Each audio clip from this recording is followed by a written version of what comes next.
BINI, a Filipino girl group that became one of the most talked about performances in Coachella. But first, who is BINI? What's the hype around them? And how did their Coachella performance change everything?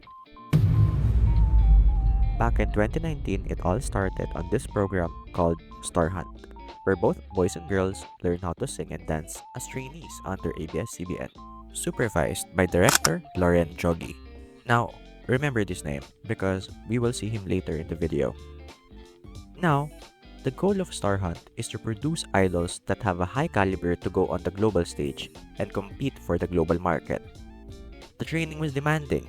They took both Filipino and Korean lessons, led by professionals, to improve their skills and obtain that physical and mental capability to be an idol.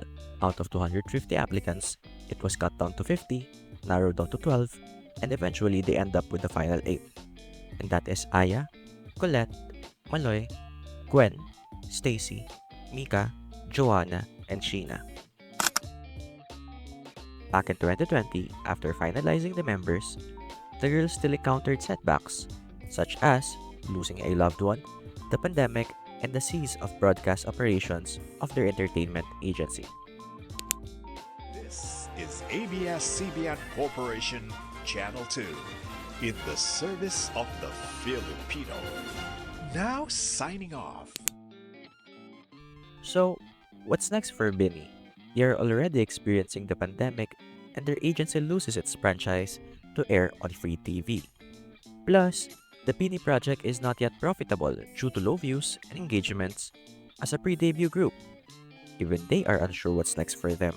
Their management, as well as the girls, are worried that this project may not be pushed through by their agency. After a lot of discussions, their agency decided to continue the project and support the girls. After a lot of preparation, they debuted. Even after debuting in 2021 up to 2023, a lot of trial and errors happened.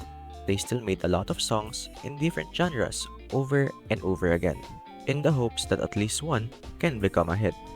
They are in their second year as a group, but they're still not gaining attraction, and they are beginning to experience being uncertain despite all the sacrifices they made. Perhaps it was all for nothing? In November 2023, BINI launched Pantropico, a summer anthem oddly released where the country experiences some cool weather, as a pre-release song in their upcoming EP, Tala Arawan. In January of 2024, the song became a trend on TikTok, and in March of that year, in comparison to their monthly listener count of 100,000, they now reached the 3 million mark, which sparked their virality as a group. Not only that, but their other songs, such as Carrera and Salamin Salamin, had also skyrocketed in popularity. Suddenly, everybody wanted BINI, resulting in many brands coming to sponsor them and earning the title of the nation's girl group. And since the group became a hot topic that year, their agency launched their first concert at the New Frontier Theater in Quezon City called Biniverse. It was originally a one-day concert, but due to the tickets being sold out in minutes, it became a 3-day concert. With all of this happening, it is clear that BINI became well known in the Philippines not only as a group but also individually. A great example of that is Maloy. She is not only known for her talent but also for her fashion sense.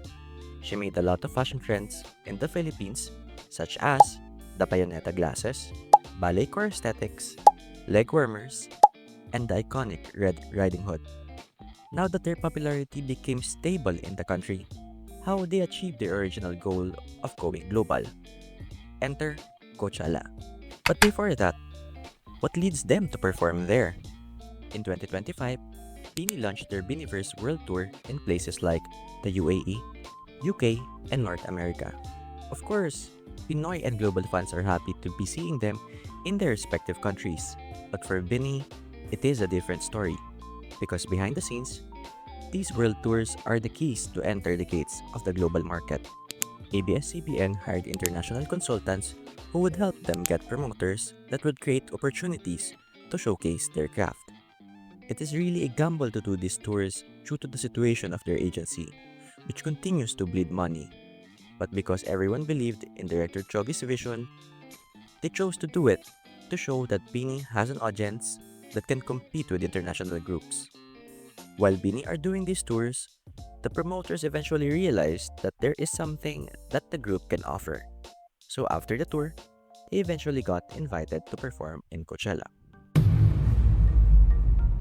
They did a lot of discussions and preparations to make this Coachella performance a success, including the songs that will be performed, the training that will be required, tracking the girls' well-being, what errands they will be doing each day on their stay, and the number of staff that will be joining the girls due to a lack of financial means. Nevertheless, when everything is ready, then it's time to hit the stage. When BINI finished their week 1 and 2 performance, they did their goal to introduce original Filipino music or OPM to the world, resulting on a lot of articles written for them because what they made is history, being the first Filipino group to perform on a global stage that is Coachella. The Filipinos are proud being represented and the global audience is curious. So, what changed?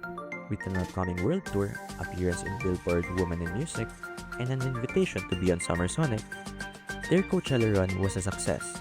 BINI became evidence that OPM or Ppop groups can go global and the songs they produce can be enjoyed overseas. With this massive exposure that BINI got, I just hope that many OPM artists will get an opportunity in the future to perform on global stages as well, to share the culture and music of the Filipinos. If you enjoyed this video, please leave a like, and if you want more of these, please subscribe to this channel. See you in my next video.